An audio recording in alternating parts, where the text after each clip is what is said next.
Header against Albania. It's quite rare that happens when you play both teams in the same camp. I mean, does it make preparation maybe a bit easier in some ways? Yeah, I guess so for the staff. They've just got to watch Albania for the next 10, 12 days. But yeah, it is a bit unusual. You don't normally play the same team, 3-4 days after each other. But obviously we'll focus on the first game being at home at Wrexham, which is really exciting for us. And what's the hope going into this camp? 2 wins. Nice and easy. And obviously going on the back of 4 points in the previous camp, to get a last gasp point in the first game, to stay unbeaten, then to win emphatically against Montenegro. I mean, 4 points is a great start, and 4 unbeaten now as well. Yeah, I think going into a new campaign it's always tough. There's nerves, there's pressures, and coming up against Czech the first game, it's always going to be tough. They're were ranked a little bit higher than us, and they're quite a similar team to the way we play. So going away from home to get that point was, really good to score late on and, stay within the game. And then, go to Montenegro and get 6 goals against them. 6, different types of goals, different scorers, which is really promising of this team, that it's not just 1 or 2 scoring. There's a lot of people on the score sheet and giving, different things in the final third for us. You teamed it very nicely there, Sophie. 3 and 4 for you now, I believe, isn't it? It's a nice little streak you're on. Yeah, it doesn't happen often. I don't really know what to say about it. I think since coming back from my knee, it's maybe something that I looked at when I was injured, that I don't really score that many goals, but I think it helps when I'm up for corners now and in and around the box. You talked about the injury. It was obviously a really tough time for you, but it does give you time to reflect. I mean, you touched on it there. That might have been one of the things you looked at. Was there anything else you were able to look at and try and say, let's come back stronger and turn it into a positive? I think throughout my whole rehab it was just focusing on getting back for the Euros, and that was the main aim. And then obviously luckily enough to do that, and then joining Bristol City, I think it was just about game time, and luckily I think I've played near enough every game now for this season. So I think me coming back, practically as though I was before the knee, I think that's really helped with the game time that I've had at club level. Do you feel you're back to your best now, Sophie? Yeah, probably. Yeah, I feel good, I feel fit.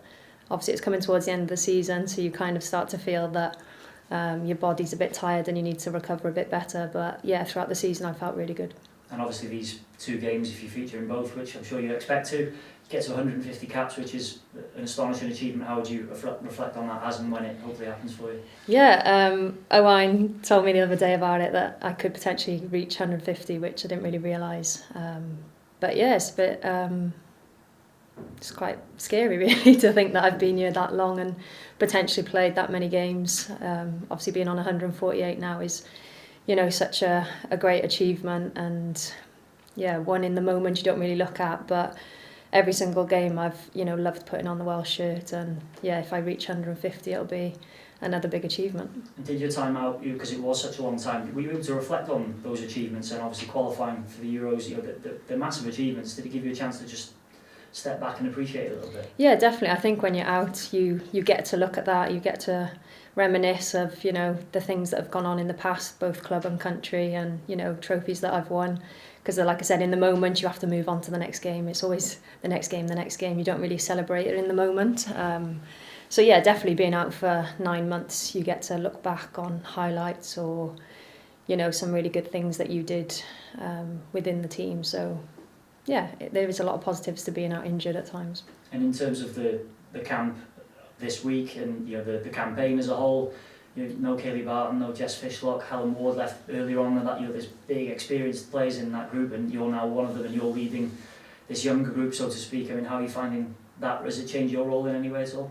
No, not at all. I think the girls are obviously conscious that we've lost 2 big characters there in Jess and Kay recently, being so close together. But yeah, I say it in every interview, all the youngsters coming through now are just, they're thriving, they're ready to go, they want to push us as a team, and they're in environments now at club level where they are pushing on. So it's really good for them individually, but us as a country, I think, you look at our squad now and you don't really know what the starting team is, which is a really good thing.